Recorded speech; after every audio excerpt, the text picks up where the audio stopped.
Good morning, guys. MWUSA Season 3, Episode 31. And this is the 10 Commandments of Advantage Play. And, as they said in the movie, the 10 Commandments, he who does not live by the law shall die by the law. And if you don't follow these 10 Commandments, you're going to be in some deep trouble. And you're definitely going to lose your bankroll. You may survive a session or two, but in the long run, you will lose. So, in doing research for what these should be, I looked at gambling websites, I looked at casino websites, I looked at blogs, I looked at vlogs, I looked everywhere, and a lot of you sent me ideas about what the 10 Commandments should be, and a lot of them were very similar to what I thought they should be. And I put these together. I grouped some of them together, otherwise I was going to end up with about 15 or 18 of them, but I think I did a pretty good job on these, and without delay, let's get right into them. The first commandment of Advantage Play: thou shalt put God and family above money. Now let that sink in. Thou shalt put God and family above money. Everybody knows, even villagers in the middle of the Amazon who have never met anyone outside their village, that there was some kind of a creator. Whether you believe in the normal traditional God or not, something created the universe. And family is all we've got. Friends come and go. People are your friends. They have some kind of disagreement with you. They may or not be your friend forever, but you always have your family. So God and family first, and then money. What good is money without having anyone to share it with? So those are first. The second commandment of Advantage Play: thou shalt trust the math, not your feelings or betting systems. So the math is all we have. Without the math, we don't have Advantage Play. If we don't understand the math, we have no Advantage Play. We're doing everything that we can to do our calculations properly so that we're playing properly. So definitely trust the math. If you get into a situation where you've lost 9 out of 10 hands in a positive shoe, or that slot machine just isn't paying, or that sports betting that you're doing somehow fell through, and this great plan that you have isn't working out, you trust the math. You either redo your math and figure out what you did wrong, or you trust that in the long run, the math will be correct. And everybody knows betting systems don't work. Everybody knows, right? I hope so by now. If you have unlimited money, infinite money, and you're sitting at a blackjack table, and you're doubling your bet every time you lose a hand, you're still not going to win. And the reason for that is because there is something called table limits. And with table limits, they're generally 1 to 50 or 1 to 100. So $50 to $2,500, $50 to $5,000. And if you're doubling your bet every hand that you lose, then in about 7 hands, you're going to be out of room. You're not going to be able to double your bet anymore. If you have a $100 to $5,000, let's say a $50 to $5,000 table, 1 to 100, right? You double it: 100, 200, 400, 800, 1600, 3200, 6400. In 7 hands, you're out of room. How many times have you lost 7 hands in a row? I would say I've lost 7 hands in a row or more hundreds of times. So hundreds of times that in my last just 3 or 4 years that's happened to me, and that system would not work. So even doubling your bet every time you lose is not going to work. These systems where you go 1, 3, 5, and then you start putting money away, all depend on you winning hands in a row, winning 3 or 4 or 5 hands in a row, and then putting money back. It's always going to work if you keep winning hands. It's if you're losing hands where your system needs to work. So betting systems do not work. I remember before I was an Advantage player, reading about this stuff and going to Michael Shackelford's site, Wizard of Odds, and on there he had, I believe it was a $10,000 or $50,000 reward for anyone who has a betting system that works, that we can prove mathematically works. And there's a reason he has that, because he's a mathematician and he understands there is no betting system that absolutely works. The only thing that works is trusting the math and not your feelings and not betting systems. So the third commandment of advantage play, thou shalt not cheat.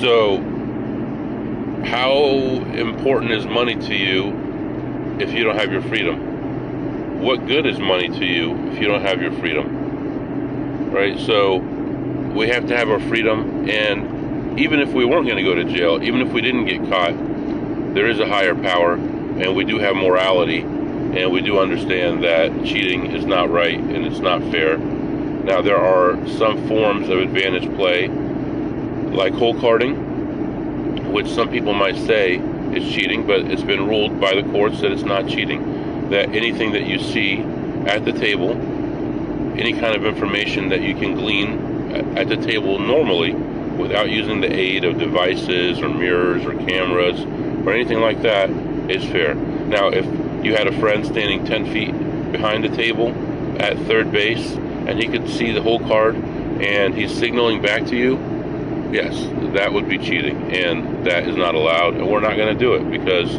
we're going to do things the right way. We're going to make money the right way, and in the long run we'll be happier. We won't have to stress about getting caught or anything like that, because we're doing the right thing. The fourth commandment of advantage play, thou shalt not overbet your bankroll, chase losses, or lend money. And these are a few here that I put together, but I feel that they belong together. You're not going to overbet your bankroll. So before we go to a casino, we figure out our bet spread.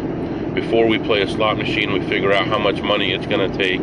Before we do any kind of advantage play, we're going to figure out what the maximum we could lose is, if we're comfortable losing that amount, and if it's going to cripple us and cripple our bankroll or not, and our risk of ruin.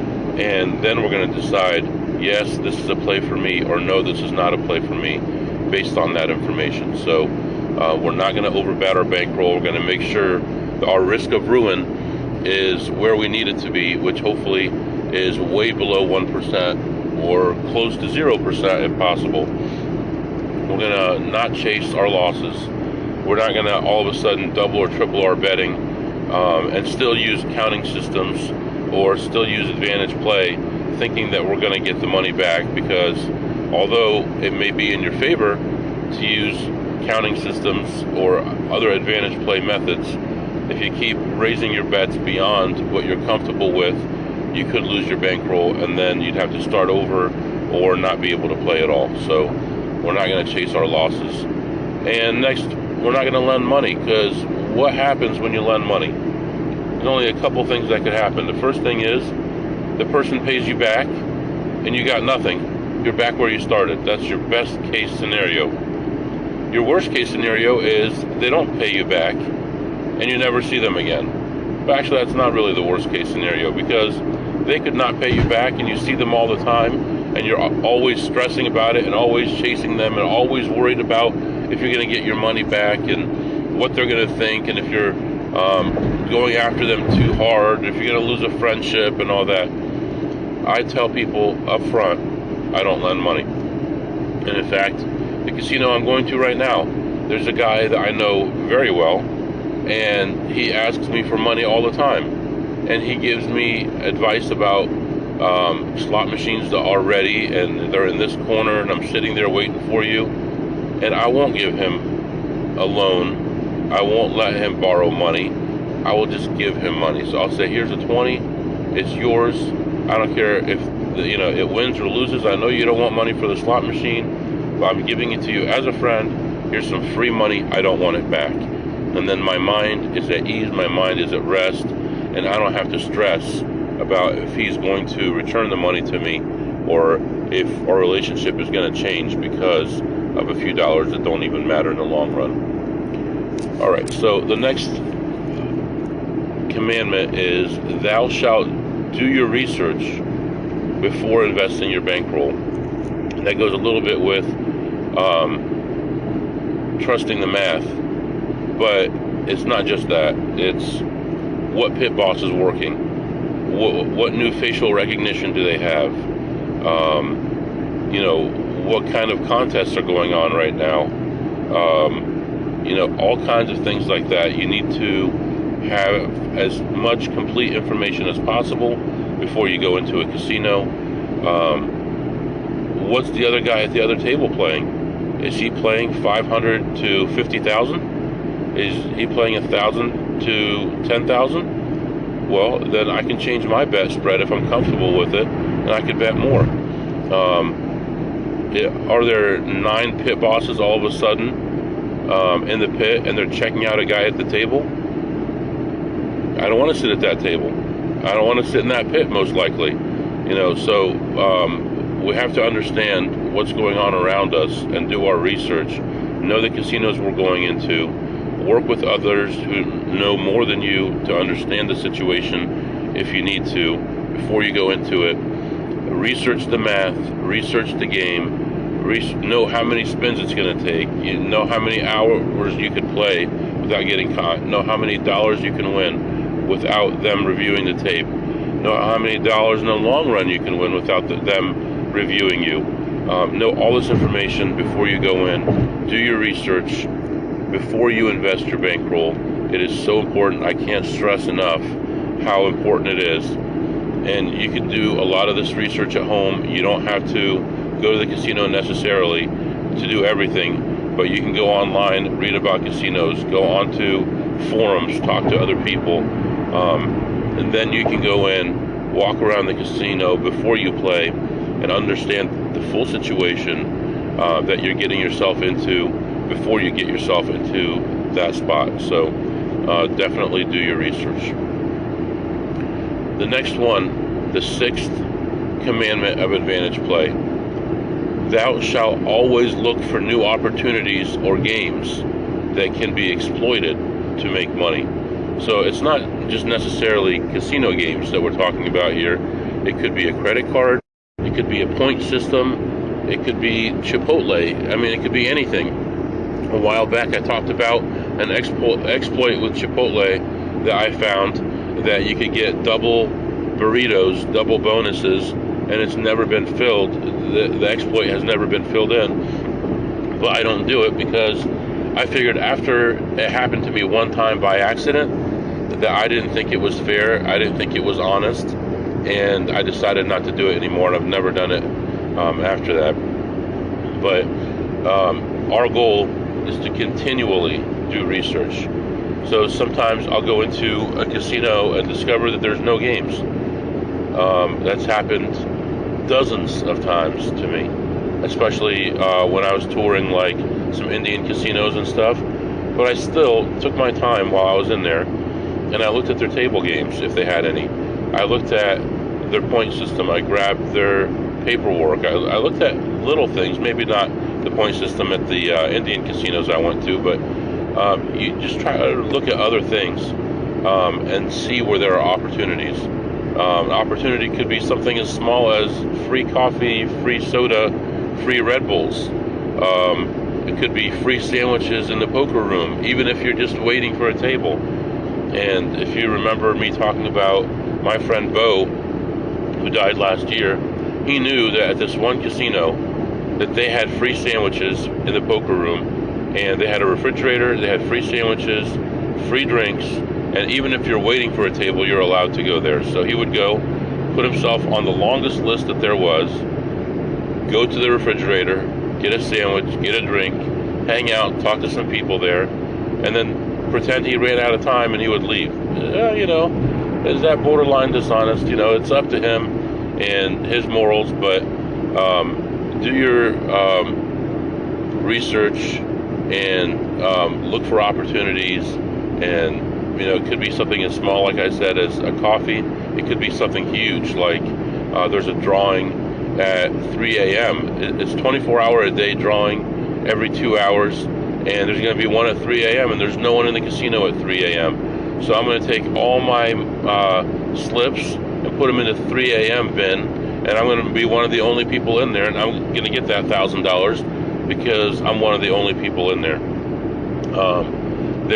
Sometimes there are drawings, right, where not too many people enter them, so it might be like a raffle where it's $5 a ticket and there's 100 tickets in there, and you could buy whatever 500 tickets and put it in there, and you can figure out the math and decide if it's worth it. I'm just throwing stuff off the top of my head here, but always look for new opportunities. They just moved the shuffler in a casino, and now it's in an awkward position, and the dealer has to pick the cards up a foot off the table before he can clear other obstacles on the table to get the cards on the table, and that is an opportunity to see the cards. There is a dealer, and I've had this happen, who has very, very long fingernails and has no business dealing, and she's got 2.5-inch nails, and she can't pick up the cards, so she has to stick her forefinger under the cards to be able to pull them toward herself to check for a blackjack, and you can see the whole card, or you can see yellow. What does yellow mean on a card? That's a face card. So face cards are the only cards that have yellow on them. You can train your mind to look for it. So these are the types of opportunities that I'm talking about. Other opportunities might be a new game comes out, and I've had this happen before. It was like a Mississippi Stud type of game, and they mistrained the dealers, and they were paying out a certain side bet when they shouldn't have. They misunderstood how it worked.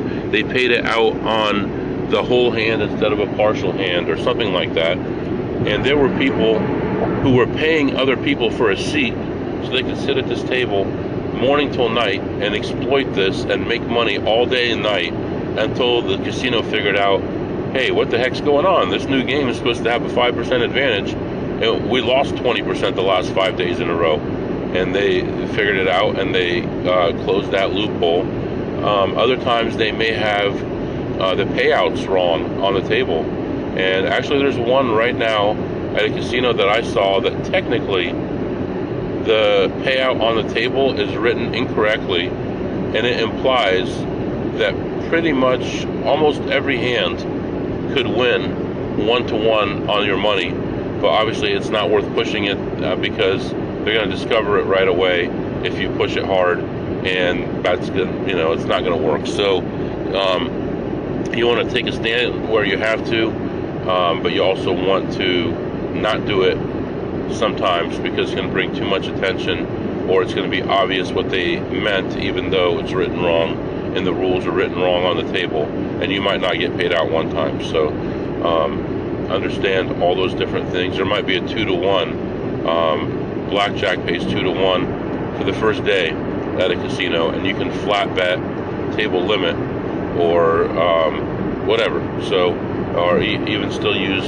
your card counting system with a very small spread, 1-to-3, 1-to-5, and get that 2-to-1 and make money. So, all right, let's move on here. The 7th commandment of advantage play: thou shalt not play when feeling tired, sick, not thinking clearly, or on tilt. I feel like that hits close to home. If you're tired, don't play. Period. There will always be another day. Go to your car, sleep for 20 minutes, come back if you have to. But there will always be other opportunities, and you may think that you have a 1% advantage on the game, but actually you're a minus 10% because you're tired and you're making mistakes. So definitely, if you're tired, you're not going to play. If you're sick, you have a fever, whatever it might be, other than getting other people sick, if you're not performing at 100% because of an illness, understand that you might be giving your advantage away, and try not to play or don't play. I understand sometimes you drove 5 or 6 hours. I get it. I'm driving 4 hours right now to my first casino. but it's not worth it to give up your advantage and then come home with a $20,000 loss, and then you figure out, hey, maybe I wasn't doing things right because I had a fever, I was sick, whatever. If you're not thinking clearly, meaning your girlfriend dumped you, you got a big collection letter in the mail, you've got your mind on your grades, whatever it might be. If you drank too much, you're high, you took that goofy colored pill you found on the sidewalk and now you're seeing colors. Whatever it is, if you're not thinking clearly, get out of there. Do not play. You've got to be thinking clearly. That goes with being sick and being tired. And this is the worst of them all. If you're not thinking clearly, especially if you catch yourself with mistakes. And I've done this before, where I've had a negative count and I got a positive card and I subtracted one and I immediately caught it. And I'm like, okay, I'm going to be on guard now and make sure that something weird isn't going on here. And I kind of gave myself a little evaluation checkup. Now, was that a one-time thing, or did I just do that 5 times in a row and this shoe should be dead because I'm way off on the count? So definitely put your feet to the fire and understand if you're tired that you should not be playing. Now, this one's the worst, right? If you're on tilt, you cannot play. I've done this in poker before, and by no means am I an advantage player in poker. I'm trying, I'm learning. I have a very small EV, if any EV, in poker. But if you bought in for 300 and grinded it out for 4.5 hours and lost it all on a bad beat, you don't just go all in on any 2 on the next hand. You don't rebuy and then just push and hope. You go back to the basics, you start over again, you play things the proper way. Or if you're on tilt, then you got to get out of there, take a break. In poker, you can usually take a 20 or 30 minute lunch or dinner break, and they won't give your seat to someone else, or let them give your seat to someone else. What good is your seat if it's going to be a losing seat because you're on tilt? Calm down, relax, maybe have decaf instead of regular coffee, maybe take a walk around the casino, maybe take a drive, get some fresh air, watch a couple videos in your car, whatever it might be, whatever you have to do to get yourself back on track. You cannot be on tilt and make money. All right, number 8 of the 10 commandments of advantage play: thou shalt network with others and help them as you would have them help you. So this is kind of like love your neighbor and treat others as you would want them to treat you type of thing. And very true. So I'm a lone wolf in my area. I don't have a team. I've done very little team play in the past, and I understand how important it is to network.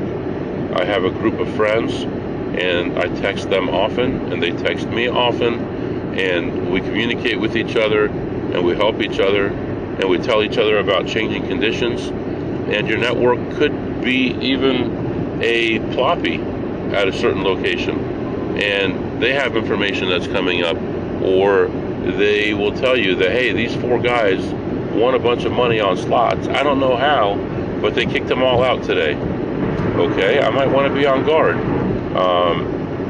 A friend told me that in his local casino, they asked people for W-2s, or not W-2s, or taxes. And they wanted to see that they had other income other than advantage play, or they kicked them out of a casino. If they didn't give up their taxes, then they kicked them out. This is important to know before going into a place, especially playing rated, especially if they know who you are. So networking is so important, and you have to help people as well. If they call you, give them complete information. If you don't want to give them complete information, don't let them be part of your network. Don't use them for information if you're not going to help them in return. So there was one time where I helped a guy out, and it took me a long time to do research for this person, and I gave them the information, I gave them what they needed, and then when I needed help, I was ignored. Well, guess what? We're no longer in contact anymore. Other times people have needed something from me first. I've given it to them. I haven't asked them for anything yet, but in the future, I hope if I need some help, I'm going to do it. But I did it in good faith, not because I'm going to get something back, but because it's the right thing. We're a community of Advantage players. We help each other out. We participate in forums. I'm still in Blackjack Apprenticeship. I don't know how long I'm going to be, but when I see questions that I can help with, I will direct message the person and help them out, or sometimes an open chat if it's not anything that's too detailed. Now I'm only in there maybe once a week, and I often have 1,000 messages I'm behind on, but I do my best to read what I can, and I try to help people, especially in my area, if I have information. So definitely we want to do that. We want to help each other out, and we want to defeat our ultimate foe, which is who. So all right, number 9. I'm excited about these. Number 9. Thou shalt take vacations when needed. Think about it. I understand when you take a vacation, oftentimes we take vacations where there are casinos and we still play. Oftentimes we take vacations at places where there are no casinos, and those are going to be better for us in the long term. And even cruises where you don't have internet can be really good for us in the long term, especially if they don't have a casino on board, because it relaxes our brain. We're able to get out of that work mode. And I understand we're Advantage players. We find the advantage in everything. Oh, there's a shorter line. Oh, there's whatever. There's a coupon that can be used twice. There's a local pizza place that in my area where you can use a coupon unlimited times, once per item. So you can get $2 off per item and get 10 items if you want to. I get it. We're always looking for those opportunities. But sometimes you have to rest your brain and go on vacation and recharge your batteries and spend time with your family and not be thinking about Advantage play, and just do the right thing for yourself physically and mentally and emotionally, and just put you in the right state of mind so when you come back to Advantage play, that you're in a better place than you were before. And I think back to, and I still have a job now, but I think back to a lot of jobs that I've had that were very intense jobs, and you get so emotional and you work so hard and stay up nights worrying about things and creating plans and figuring out, what we're going to do next, and, all these different things. And those jobs wear you down. And if you don't take vacations, like I didn't take vacations for many, many, many years. And I just took the money on my vacation time when I could. This is before the stupid sick time and personal days that we have now. But not taking vacations and not taking time off really wears you down and burns you out. And the last thing you want to be burned out on is Advantage play, because we know this is our life and this is our livelihood, and we don't want it to be our job. We want it to be our calling, our vocation, our what we want to do long term, something that's part of who we are, that's ingrained in who we are, and we don't want to hate that. So we want to take vacations when needed. And number 10 of the 10 commandments of Advantage play, thou shalt not over-tip. Personally, I don't like to tip. Personally, the dealers like me anyway. They understand that I'm a loser and I never win and I can't afford to tip them, and they feel bad for me. And when I do tip them, it's very, very small. It's either $2.50, sometimes it's $5, or more often I place a side bet with a $5 chip for them, and I say, okay, we're going to split this if we win. So I'm still including myself in there, even though the casino has a 5 or 8 or 10% advantage on that side bet. To me, putting money on that side bet for me and the dealer, and I get half of it, is still better than tipping the dealer the whole nickel. So I won't even tip the whole nickel. I will be cheap and do that. But other times there will be situations where you have to tip, where you have to keep people happy. The slot attendants need to be happy, so they prioritize you, especially if you're getting hundreds of W-2s in a year. Pit bosses, sometimes you got to be extra nice to them. Sometimes you have to tip dealers in front of them. There are certain situations where you have to do some kind of cover play. Tips can be cover play, but know what your EV is and don't over tip. Don't tip your whole advantage away.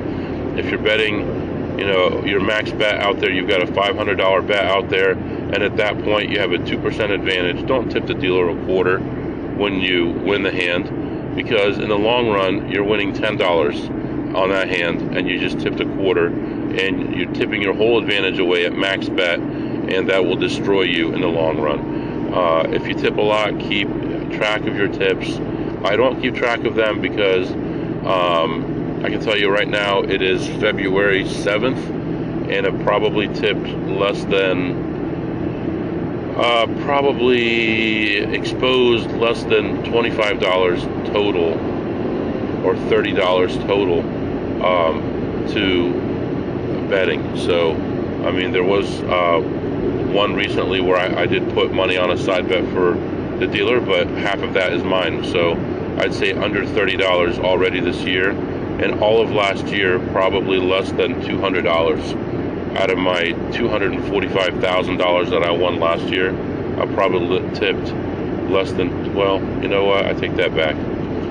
I do tip $5 or $10 on W-2s, so if you count those, I'm probably under $400 still of $245,000. So understand, we're not tipping our money away to where we have a negative expectation. We're doing all the right things. These 10 commandments are just what I feel the 10 commandments should be, but I think they're really good. I'm going to probably put them on a sheet or document of some kind, put a fancy border around it, and probably post it on YouTube. I really don't have a YouTube following, but that's the only place I have right now to post it until I set up a website in the future sometime. So I hope you enjoyed these. If you have any questions or comments, my email is mwusa21@gmail.com, mwusa21@gmail.com. See you next time.